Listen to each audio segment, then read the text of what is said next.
యజ్ఞోపవీతం సమర్పయామి. ఒక పువ్వు గంధంలో డిప్ చేసి ఆ గంధాన్ని గణపతికి చల్లండి.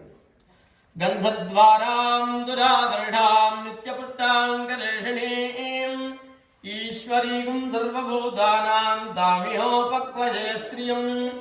చేసేది ఒక చిటికెడు పసుపు కుంకుమ వేయండి. హరిద్రాదూర్ణం సమర్పయామి. కుంకుమ విలేపనం సమర్పయామి. ఆ ట్రే పక్కన పెట్టి ఆ రోజ్ పెటల్స్ తీసుకోండి. ఇద్దరు నేను నమః అని చెప్తున్నాను. కొన్ని గణపతికి వేస్తూ ఉన్నాను.